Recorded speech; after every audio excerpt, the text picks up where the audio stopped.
ఆయన వారికి త్వరగా న్యాయం తీర్చును.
సహవాసమైన మానుకుంటాను, క్రైస్తవ జీవితాన్ని ఆదుకుంటాను, కానీ ఇలాంటి పేరు మాత్రం నేను పెట్టను అంటాం పిల్లరా. అవునంటారు కాదంటారు పిల్లరా? నిజం పిల్లరా. అన్నీ బాగా అనుకూలిస్తున్నాయి కాబట్టి మనం క్రైస్తవులను కొనసాగుతున్నాం అంతే. నిజం పిల్లరా. ఈయన చూడండి పిల్లరా, పెళ్లి చేసుకున్న విధానం వేరు, పుట్టిన కొడుకుకి పేరు పెట్టిన విధానం వేరు, కూతురికి పేరు పెట్టిన విధానం, నువ్వు కృపనొందని దానివి, కనికరం లేని దానివి అని పెట్టేస్తున్నాడు. మరి ఎందుకు ఇతన్ని అంతా నలిపేయడం ఎందుకు? దేవుడు చెప్పాలనుకునే తన హృదయ వేదన అంతా కూడా ఒక ఉత్తరంలో రాసి, లేదా ఒక సంఘటన చేసి, దుర్ఘటన లాంటిది ఒకటి అద్భుతం చేసి, ఆశ్చర్యం చేసి ప్రజలకు తెలియజేస్తే సరిపోయేది. కానీ ప్రవక్తను ఎందుకు నలుపుతుండంటే వారు అంతగా దేవుణ్ణి ఆధారపడిపోయారు, దేవుని కొరకు బ్రతకారు పిల్లరా. ఇందాక చదువుకున్న లూకా సువార్త అలాగే ఉంచుకోండి మనసులో. ఆయన వచ్చినప్పుడు అంట, మనిషి కుమారుడు వచ్చినంట, విశ్వాసము కనుగొనున భూమి మీద అని అంటున్నాడు పిల్లరా. అక్కడ అంకేసి, రెండో అంకేసి కింద అంటాడు ఆ విశ్వాసము అంటున్నాడు పిల్లరా. ఏ విశ్వాసము? ఇగో ఇలాంటి భక్తుల జీవితాలు. ఈయనకున్న విశ్వాసం ఏంటంటే, పర్లేదు ప్రభా, నువ్వు ఎలాంటి వారిని పెళ్లి చేసుకోమని నేను చేసుకుంటాను. మరి సమాజం నేను వేలు పెట్టి చూపిస్తుందేమంటే, అయినా పర్లేదు, నేను నీ మీద ఆధారపడి బ్రతుకుతున్నాను. మరి నీ కూతురికి కొడుక్కి ఇలాంటి పేర్లు పెట్టేశావు కదా, పర్లేదంటే, అయినా పర్లేదు, నేను ఆధారపడ్డది మనుషుల మీద కాదు, నేను నీ మీద ఆధారపడ్డానని ఆయనకున్న భక్తి జీవితం చూడండి పిల్లరా. అంటే అంతగా నలిపినప్పుడు నలిగిపోవడానికి కూడా ఇష్టపడుతున్నారు. భూమి మీదకి వచ్చినప్పుడు అంట, మనిషి కుమారుడు వచ్చినప్పుడు అంట, ఆ విశ్వాసం కనుగొన్నా అంటే ఎలాంటి విశ్వాసాలు అంటే చాలా విశ్వాసాలు కనబడుతుంటాయి. అందులో ఒక విశ్వాసము ఈ హోషేయ యొక్క విశ్వాసం పిల్లరా. అంతగా దేవుని కొరకు సమర్పణ జీవితం కలిగిన విశ్వాసం పిల్లరా. కష్టం వచ్చినా, నష్టం వచ్చినా, హేళన చేసినా, నేను నా కుమార్తె నా కళ్ళ ముందు తిరిగినా, నా కుమారుడు కళ్ళ ముందు తిరిగినా, వారిని తప్పు పేరుతో పిలిచినా కానీ ఎవరి కొరకు ఓర్చుకుంటాడంటే దేవుని కొరకు ఓర్చుకుంటున్నాడు పిల్లరా. ఇప్పుడు ఆయన వచ్చినప్పుడు పిల్లరా, అలాంటి విశ్వాసాలు ఈ రోజులలో నిజంగా కనుగొంటాడు పిల్లరా. చాలా కష్టం పిల్లరా, చాలా కష్టం. ఇంకొక మంచి ఈ మాట చదువుతూ ఉంటే ఇంకొక గ్రంథంలో ఒక మంచి మాట గుర్తుకొస్తుంది. హెచ్కేల్ గ్రంథం 4వ అధ్యాయం 4వ వచనం నుంచి కొన్ని మాటలు చూద్దాం పిల్లరా. మళ్ళీ అక్కడికి వచ్చేద్దాం పిల్లలు, అలాగే ఉంచండి. 4వ అధ్యాయం 4వ వచనం నుంచి.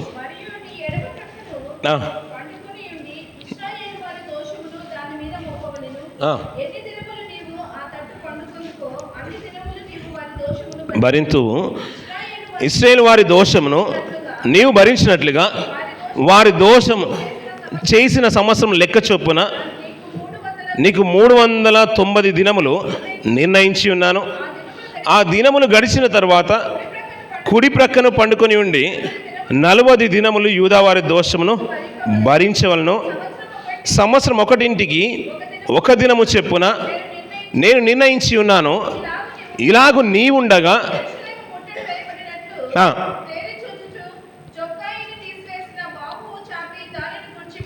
సరిపోతుంది పిల్లరా. ఈ మాటలు ఎప్పుడు మనం చదువుతూ ఉంటాం పిల్లరా. హెచ్కేల్ అంటే ఆయనకున్న గొప్పతనం ఏంటంటే దేవుడు ఏది చెబితే అది చేసినట్టు కనబడుతుంది.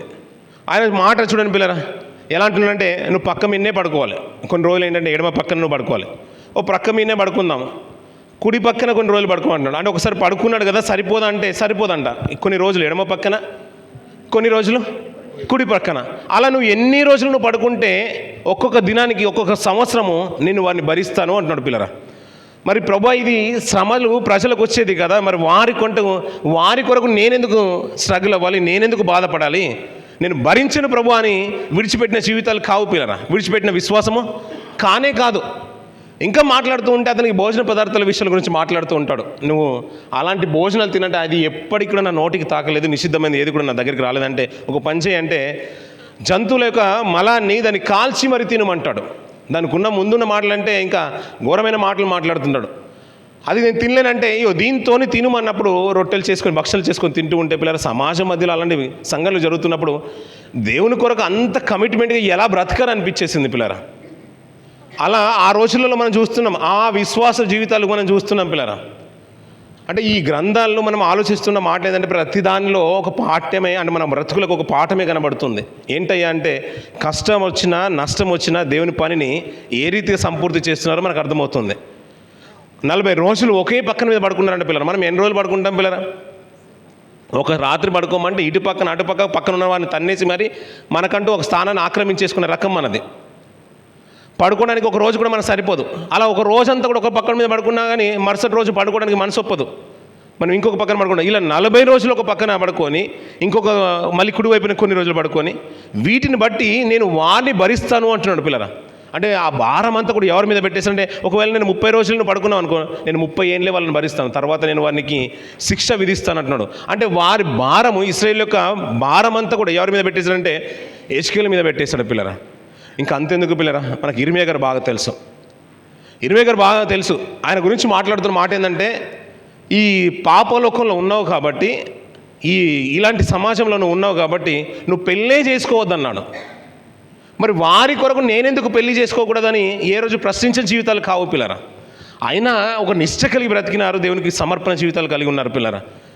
ఇర్మియా గారి గురించి మనం పెద్ద ప్రవక్త అన్నాం కదా, ఒక మాట అనేసాడు అంతే, నువ్వు పెళ్ళి చేసుకోవద్దంటే పెళ్లి చేసుకోవద్దు. మరి నేను అడగొచ్చు కదా, ఆయనకంటూ దేవునితో మాట్లాడే అవకాశం ఉంది, అలాంటి ఆప్షన్ ఉంది. మరి ఆయన వాక్కు కొరకు ఎదురు చూసేవాడు, ఎన్నో మాటలు దేవుని యొక్క మాటలు తీసుకొని వచ్చి ప్రజలకు తెలియజేసేవాడు. బావా ఇది బాగలేదు తండ్రి, దేవాన్ని ఒకసారి దీంట్లో ఏదైనా ఆప్షన్ ఏదైనా ఉంటే చూడు అన్నట్టుగా మళ్ళీ ఒక సమాధానం కొరకు ఎదురు చూసిన జీవితాలు కాదు. అంత కమిట్మెంట్గా బ్రతికి పెళ్లి చేసుకోదంటే జీవితకాలం అంతా కూడా అలాగే బ్రతికిన జీవితాలు పిల్లరా. ఇంకా అలా బ్రతుకుతున్నప్పుడు ఏమైనా మంచి జరిగిందంటారా వారి జీవితంలో? ఇర్మియా గారి గురించి మనకు తెలుసు కదా పిల్లరా. నీళ్ళు లేని గుంటలో పడేశారు, కాళ్ళకు బొండేశారు, ఎటు ఒక స్టెప్ కంటే ఎక్కువగా వేయలేని స్థితిలో ఉన్నారు. అంటే చెరసాలు ఆ రోజులు మనం చూసాము, గృహ బంధిత్వంలో ఉంచేశారు, ఇల్లుకు లాకేసి మరి ఇంటి నుంచి బయటికి రావద్దు, వస్తే చంపేసే స్థితిలోకి తీసుకెళ్ళిపోయారు. ఎవరి కొరకు బ్రతుకుతున్నప్పుడు? దేవుని కొరకు బ్రతుకుతున్నప్పుడు పిల్లరా. అలాంటి జీవితమే హెజ్కేలు గారిలో మనం చూస్తూ ఉంటాం. ఇంకా ఆయన గురించి ఒక మంచి మాట మాట్లాడుతూ అదే హెజ్కేలు గ్రంథంలో ఆ మాట కూడా చూసుకొని ముందుకెళ్దాం పిల్లరా. 24వ అధ్యాయము 15-16 వచనం కూడా వచ్చింది పిల్లరా.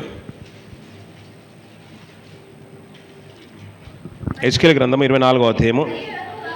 మరియు యెహోవా వాక్కు నాకు ప్రత్యక్షం ఇలాగ సెలవిచ్చెను, నరపుత్రుడా, నీ కన్నులకు ఇంపైన దానిని నీ యొద్ద నుండి ఒక్క దెబ్బతో తీసివేయబోచున్నాను. నీవు అంగలార్చవద్దు, ఏడవవద్దు, కన్నీరు విడవవద్దు అంటే పిల్లరా. ఎవరిని తీసేయబోతున్నాడంట? ఇంపైన దాన్ని అంటే తన భార్యను తీసేయబోతున్నాడంట పిల్లరా. హెజ్కేలు గారి జీవితంలో చూస్తున్నాడంటే పిల్లరా, వారికి ఇచ్చింది చాలా తక్కువ, స్వల్పకాలంలో అల్పమైన భోగాలే ఇచ్చేశాడు. ఆయన ఉంది ఇంకా మరి బానిసత్వంలో ఉన్నాడు, చెరలో ఉన్నాడు, అక్కడ కుటుంబం ఇచ్చేశాడు. చాలా కష్టంగానే జరుగుతుంది. నడికట్టు కూడా ఎలాంటి అంటే ఒక తాటి మట్టను తీసి నడికట్టు కట్టుకోమంటాడు, ఒక పక్కనే పడుకోమంటాడు. తినాల్సిన భోజనం కూడా రాజులు తినే విందులు కాదు, ప్రవక్తలు తినే భోజనాలు కావు.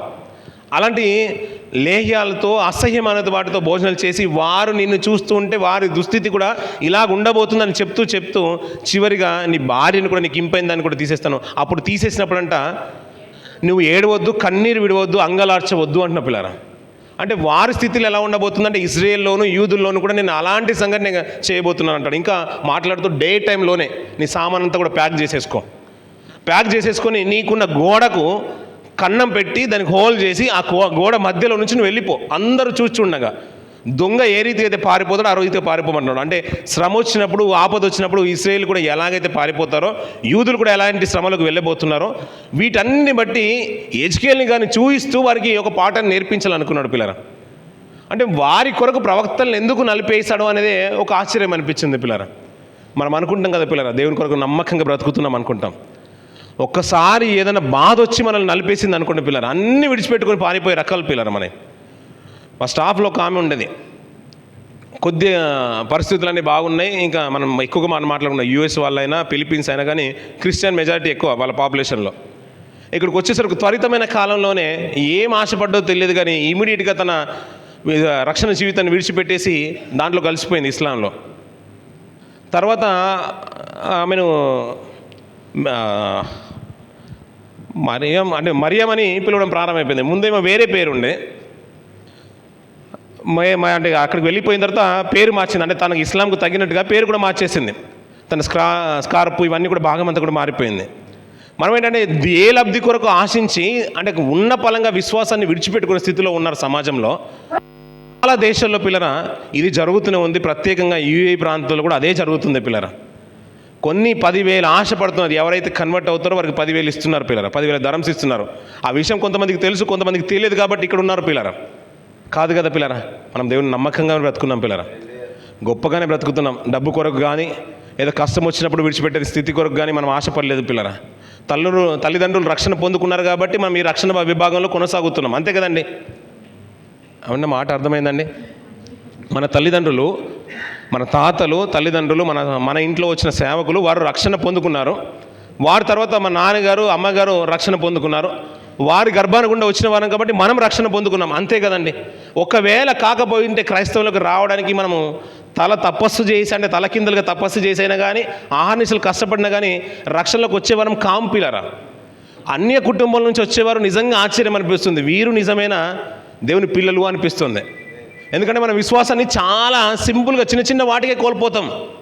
అందుకనే ప్రభు యొక్క మనుష్య కుమార్ రాకలోనంట ఆ విశ్వాసాన్ని నేను కనుగొంటాను అంటున్నాడు. ఎవరి విశ్వాసం అంటే, ఇంకొక మంచి మాట, మనకు సుపరిచితమైన మాట, దానియేలు గ్రంథము 3వ అధ్యాయము కొన్ని మాటలు చూద్దాం పిల్లరా, త్వరగా ముగించుకుందాం.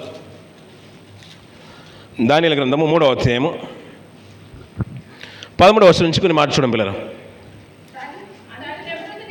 అందుకు నెబుకద్నెజరు అత్యాగ్రహము రౌద్రమును గలవాడై షడ్రకు, మేషకును, అబేద్నెగోను పట్టుకొని రండని ఆజ్ఞ ఇయ్యగా వారు ఆ మనుషులను పట్టుకొని రాజు సన్నిధికి తీసుకుని వచ్చిరి. షడ్రకు, మేషకు, అబేద్నెగో, మీరు నా దేవతను పూజించుట లేదనియు నేను నిలువబెట్టించిన బంగారు ప్రతిమకు నమస్కరించుట లేదనియు. సరిపోతుంది పిల్లరా. ఈ మాట మనం ఎప్పుడు చదువుతున్న మాటే కానీ, అంటే వీరు ఎక్కడున్నారు పిల్లరా? ఈ షడ్రకు, మేషకు, అబేద్నెగోలు ఎక్కడున్నారు? అవునా, అందరూ బైబిల్ తీసుకొచ్చారు కదా పిల్లరా? బాబులో ఉన్నా అందరు తీసుకొచ్చారు కదండి. అప్పుడప్పుడన్నా తీద్దాం పిల్లలు ఇక్కడ బైబిల్ని. ఇంటికి వెళ్తే మనం ముట్లేం పిల్లలు, చాలా కష్టం. ఇంకో కొంతమంది అయితే చర్చిలను పెట్టేసి వెళ్ళిపోతున్నారు. తర్వాత మన మనోడు మాట మార్చేశాడు కానీ ఇక్కడ పెట్టేసి వెళ్ళిపోతున్నారు. ప్లీజ్, అది వద్దు, ఆ విధానమే వద్దు పిల్లరా, అది విధానమే వద్దు. రాను రాజగురం ఏమైందంట పిల్లరా, కానీ మనం అలా ఉండొద్దు పిల్లరా. ఇంకా షైన్ అయిపోతూనే ఉండాలి ప్రతి దాంట్లో పిల్లరా. ఇక్కడ ఏంటంటే పిల్లరా, వీళ్ళు ఎక్కడున్నారు? షడ్రకు, మేషకు, అబేద్నెగోలు ఎక్కడున్నారు? బబులోను దేశంలో ఉన్నారు. వీరు ఇంతకీ ఎవరయ్యా అంటే యూదులు పిల్లరా, నిష్ట కలిగిన జనాంగము, దేవుని పిల్లలు.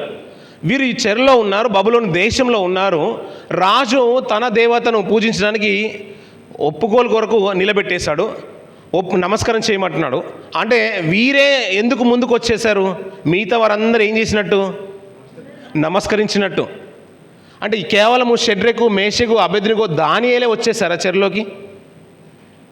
నా మాట అర్థమవుతుందండి. షడ్రకు, మేషకు, అబేద్నెగోలు అలాగే దానియేలు ఒక్కడే, నలుగురే వచ్చేసారు చెరలోకి, బానిసత్వంలోకి. ఇశ్రాయేల్ యూదులందరూ వచ్చేసారు పిల్లరా. అంతవరకు ఇంకా మన చరిత్రకు వెళ్తుంటే అష్షూరు సామ్రాజ్యము ఇజ్రాయేల్ అందరూ కూడా చెరలోకి తీసుకుని వెళ్ళిపోయింది, 10 గోత్రాల వారిని. మనం అన్నాం కదా, కానాను యాత్రకు వచ్చినప్పుడు అంటే 6 లక్షల జనాంగం అన్నారు. అది విస్తరించిపోయి, కాల్బలను విస్తరించిపోయింది, కొన్ని కోట్లలో, బిలియన్స్లోకి వెళ్ళిపోయారు వాళ్ళ స్ట్రెంత్ అంతా కూడా. అలాంటి సమాజం అంతా కూడా వారిని ఆక్రమించింది అష్షూరు సామ్రాజ్యం. వీరిని కూడా తలదన్ని బబులోనీయులు మొత్తం రాజ్యం వెళ్తున్నారు. యూదుల్ని అలాగే ఇశ్రాయేల్ అందరినీ కూడా చెరలోకి తీసుకుని వెళ్ళిపోయిన తర్వాత కొన్ని కోట్లలో ఉన్నారు జనము. వారందరిలో ఒక 10 మందిని సుందరులైన ఈ రాజవంశంలో నుంచి బయటికి తీసుకొచ్చేసారు అంతఃపురంలో పెంచడానికి. మిగతా వారందరూ కూడా ఎలా ఉన్నారంటే బానిసత్వంలో ఉన్నారు. ఆ ప్రతిమను నిలబెట్టేశారు. అలాగే రాజు యొక్క విగ్రహాన్ని కూడా నిలబెట్టేసి దానికి నమస్కరించమన్నప్పుడు ఈ నలుగురు కాకుండా, దానియేలు ప్రస్తావన అక్కడ తీయకపోయినా కానీ నలుగురు కాకుండా మిగతా వారందరూ కూడా మొక్కేసిన వారే. అందులో నుంచి ముగ్గురు అంటున్నాడు, నువ్వు నిజంగా మీరు మొక్కలేదా అంటే, ఇది నిజమా అంటే వారేమన్నారు? ఆ మాట చదవండమ్మా, కిందికి చదవం. బాకాను, పిల్లల గ్రోవిని,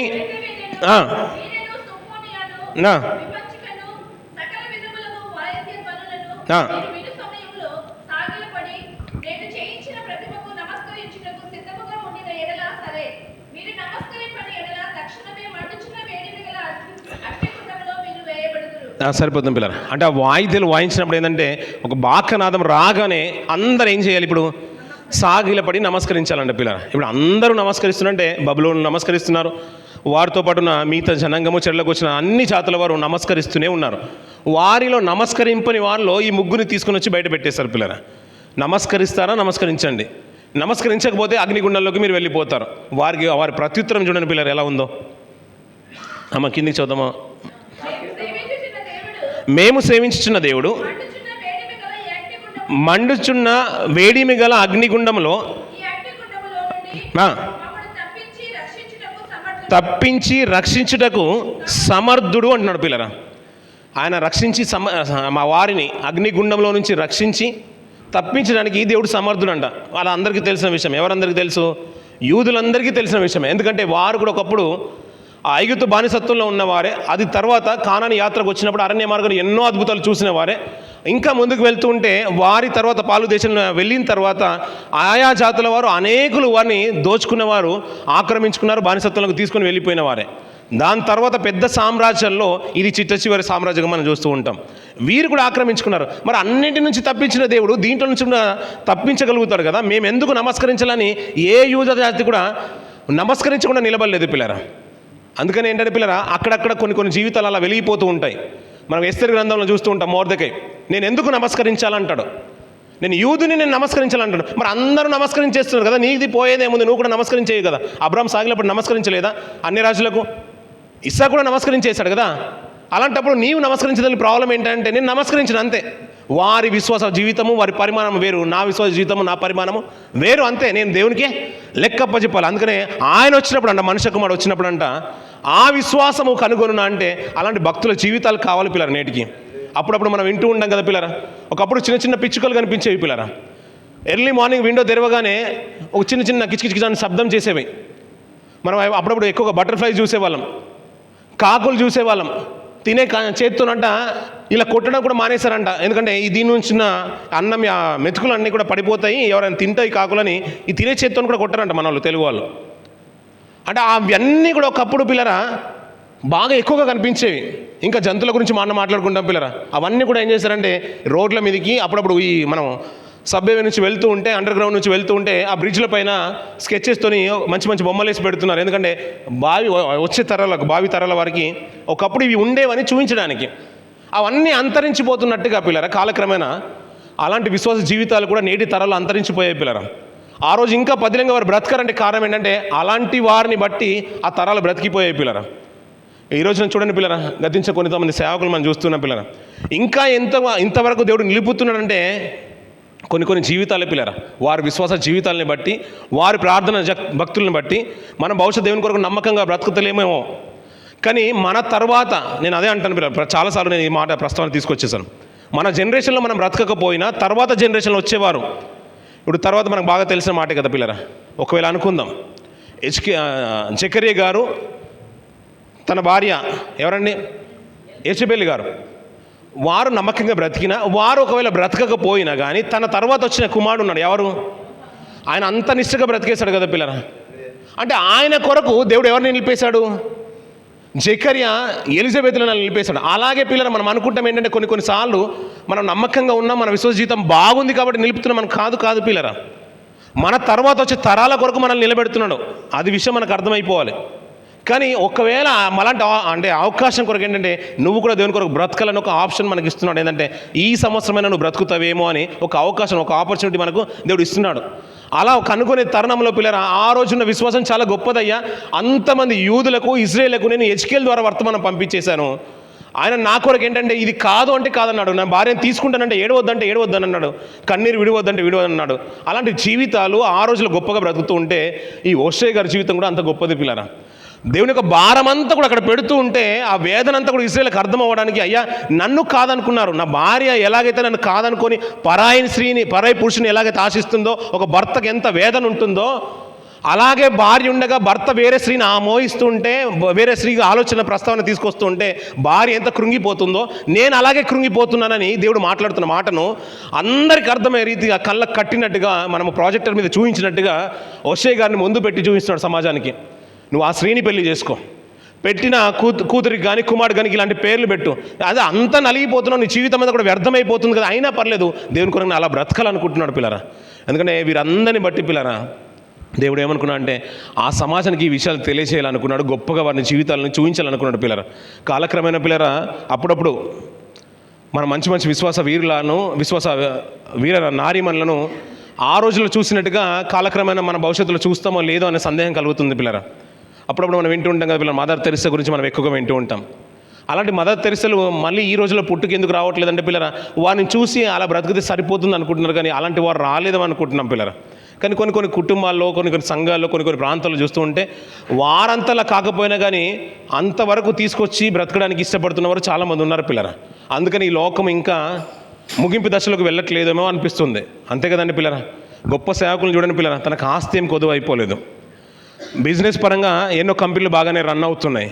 కుటుంబం చక్కనైన కుటుంబం ఉంది, అన్నీ ఉన్నా కానీ మారుమూల ప్రాంతాన్ని సువార్త చెల్లడానికి వెళ్ళి మరి ప్రాణహత్యను అంటే హత్యకు సైతము తన ప్రాణాలు ఇచ్చేసిన గతించిన దినాల్లో మన సేవకులు మనం చూసాం పిల్లరా. గత 2 రోజుల క్రితం కూడా మనం చూసాం కదా పిల్లరా, చంపేసిన చార్లీ గాని మనం చూసాం. అంటే ఆయనకి ఏం కొదవైపోయింది పిల్లరా, మంచి కంపెనీస్ ఉన్నాయి అతనికి. అయినా కానీ దేవుని కొరకు పని చేయాలి, దేవుని పని పూర్తి చేయాలని ఒక సంకల్పంతో ముందుకు వెళ్తూ ఉంటే వారికి అలా ఉన్నారు కాబట్టి వారి తరాలను బట్టి ఇంకా భూలోకం ఇంకా నాశన దశకు వెళ్ళట్లేదేమో, దేవుని యొక్క ఉగ్రతను నిలుపుతున్నాయేమో అనిపిస్తుంది. అందుకని ఆలస్యం చేస్తున్నాడంట. కానీ ఆయన వచ్చినప్పుడు అంట ఆ విశ్వాసం ఉంటుందా?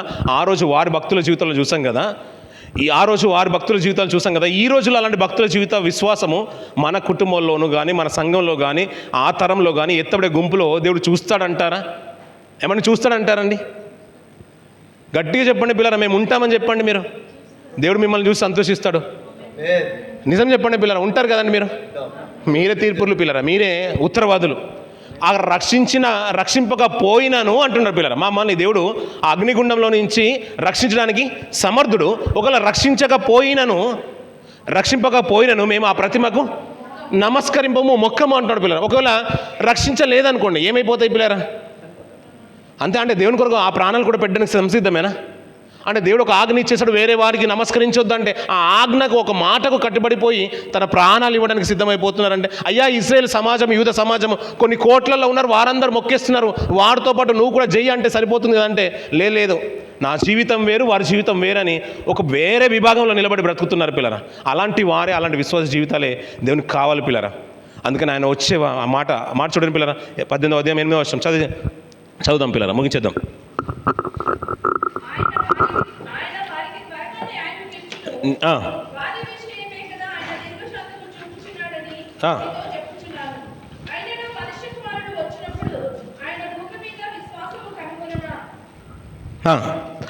మనుష్య కుమారుడు వచ్చినప్పుడు భూమి మీద ఆ విశ్వాసము కనుగొన్నా అంటున్నా. ఏ విశ్వాసము? కొంతమంది భక్తుల జీవితాలు మనం చూసాం కదా పిల్లరా. యేసుక్రీస్తు వారు ఏం ఆశించుంటారు పిల్లరా? భూమి మీద ఏమైనా సంపాదించుకున్నారా తనకంటూ? లేదు. దేవుని మాటకు లోబడ్డారు, ఆయన హేళన చేశారు, రాళ్ళు రువి చంపడానికి కూడా ఇష్టపడ్డారు. కొండపేటు వరకు తీసుకొని వచ్చేసి తనను నూకేసి మరి తను త్రోసేసి మరి చంపేయాలనుకున్నారు పిల్లరా. అయినాను పిల్లరా తన పక్కన ఉన్నవాడే తనను అర్పించడానికి సమర్పించడానికి సిద్ధమైన కానీ వానితో పాటు కలిసి భుజించడానికి ఇష్టపడ్డాడు పిల్లరా. ఎంత గొప్ప విశ్వాస జీవితాలు పిల్లరా. దేవుడు ఒకటే మాట చెప్పాడు, నా పని చేస్తావంటే నేను చేస్తాను అన్నట్టుగా వచ్చేసారు. ప్రవక్తల జీవితాలు చూసినా కానీ ఎన్నో విషయాలు మనం నేర్చుకోవచ్చు కదా పిల్లరా. కానీ అలాంటి విశ్వాస జీవితాలు మనలో కావాలి పిల్లరా. అలాంటి జీవితాల కొరకే దేవుడు ఎదురు చూస్తున్నాడు పిల్లలు. ఆశతో ఉన్నాడు. ఆ పేరు కింద నేను చేయగలనా అంటే కనుగొనునా అనే మాట దగ్గర క్వశ్చన్ వేసినట్టుగా ఈ మాట ప్రతిరోజు మనం జ్ఞాపకం చేసుకోవాలి పిల్లలు. పాపం దగ్గరికి వెళ్తున్నా కానీ అయిష్టమైంది, దేవునికి అయిష్టమైంది మన కళ్ళ దగ్గరికి వచ్చినప్పుడు కానీ ఏదైనా మనల్ని ప్రేరేపించినప్పుడు కానీ నేను ఆ రోజు తీర్మానం చేసుకున్నాను, ఆయన వచ్చినప్పుడు ఆ విశ్వాసాన్ని కనుగొను అంటే ఆ గుంపులో నేను ఉంటాను అనుకొని నేను తీర్మానం చేసుకున్నాను కదా, ఎక్కడైనా పడిపోతానేమో అని మనం భయంతో ఈ లోకంలో కాలాన్ని వెళ్ళబుచ్చాలి పిల్లలు. అలా నిర్ణయించుకుంటే దేవుని కొరకు బ్రతుకుతానని నీవు నిర్ణయించుకుంటే మనల్ని నడిపించడానికి ఆయన సమర్థుడు పిల్లరా. నడిపించకపోయినను నీ విశ్వాస జీవితాన్ని మాత్రం నువ్వు కోల్పోవడానికి వీల్లేదు. ఎందుకంటే ఆయన మామూలుగా నేను ఏదో వీజా వేయడానికి ఒక 8,000 dirhams ఖర్చు పెట్టి నేను వీజా స్టాంప్ వేసి కంపెనీలో పెట్టుకున్న వ్యక్తి కాదు అతను. తన స్వరక్తం ఇచ్చి సంపాదించాడు, నిన్ను రక్తాన్ని పెట్టి మరి నేను కొనుక్కున్నాడు. ఆ రక్తము వృధా అవుతుంది, ఆయన ప్రాణానికి ప్రతిఫలం నేననే విషయాన్ని గుర్తుంచుకొని నీ విశ్వాస జీవితాన్ని తుదమట్టుకు నువ్వు కాపాడుకో. అలాంటి వారే దేవునికి కావాలి పిల్లరా. ఆ రీతిగా మన విశ్వాస జీవితాన్ని మన సంఘాన్ని దేవుడు బలపరచాలని మనస్ఫూర్తిగా నేను కోరుకుంటూ ఈ మాటలు నేను ముగిస్తున్నాను. దేవుడు ఈ మాటలు దీవించి ఆశ్రయించును గాక.